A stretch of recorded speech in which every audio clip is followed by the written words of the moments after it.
केशव, भूमी news. बरं, मला हे समजत नाही, जयंतराव तुम्ही असाल, वडेट्टीवार साहेब असेल, येऊन जाऊन कुंभमेळ्यावर काय येतं? एवढा काय राग आहे तुम्हाला कुंभमेळ्याबद्दल? असं आहे की कुंभमेळा नाही, त्रुटी नाही, त्याच्यावर इतका पैसा का खर्च होता असं तुम्ही त्या ठिकाणी सांगितलं म्हणून सांगून देतो।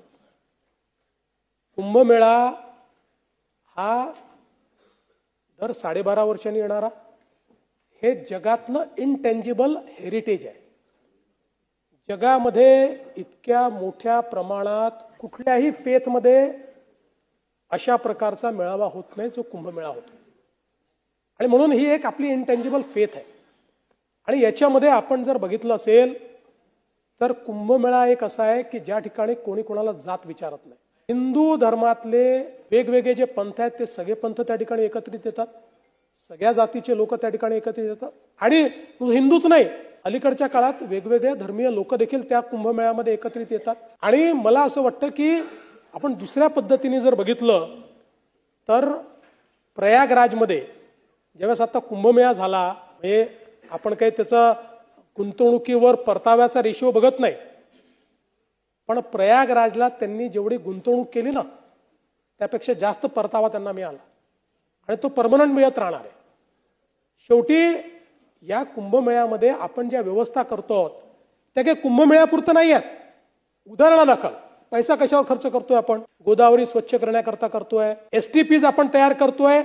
गोदावरीमध्ये नाशिक आणि त्र्यंबकेश्वर आणि सगळ्या परिसरातलं एक थेंब देखील सिवेज गोदावरीत जाणार नाही, ते स्वच्छ करून जाईल। आता हे काय फक्त कुंभमेळ्याला याचा फायदा आहे का?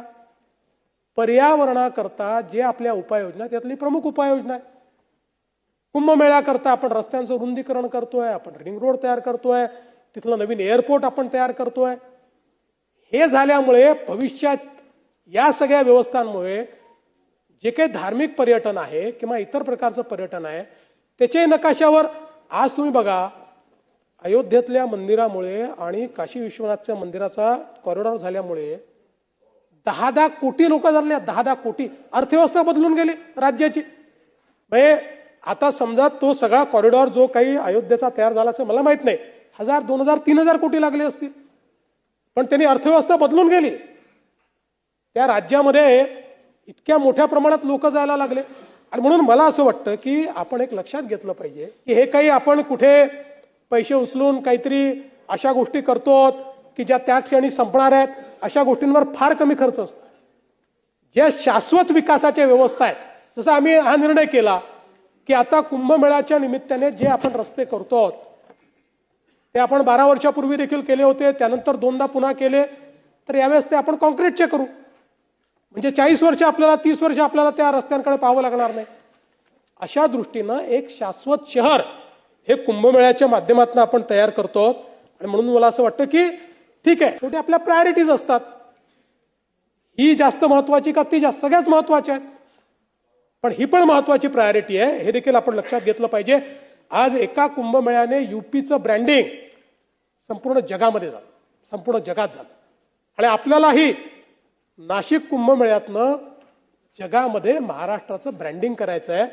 त्या दृष्टीनं हा कुंभमेळा नीट झाला पाहिजे, व्यवस्था नीट राहिल्या पाहिजेत, सोयी नीट करता आल्या पाहिजेत, क्राऊड मॅनेजमेंट नीट झालं पाहिजे, या सगळ्या गोष्टी आपल्याला त्या ठिकाणी करायच्या आहेत। कारण शेवटी आपण म्हणतो महाराष्ट्र संतांची भूमी आहे, जशी ही वीरांची भूमी आहे तशी संतांची भूमी आहे, आणि मग या ठिकाणी आपली संस्कृती आणि महाराष्ट्र धर्म हा आपल्याला निश्चितपणे जोपासला पाहिजे। अगर अभी तक आपने हमारे चैनल को सब्सक्राइब नहीं किया है तो अभी सब्सक्राइब करें और बेल आइकन को क्लिक करके हमारी लेटेस्ट खबरों से रहें अपडेट।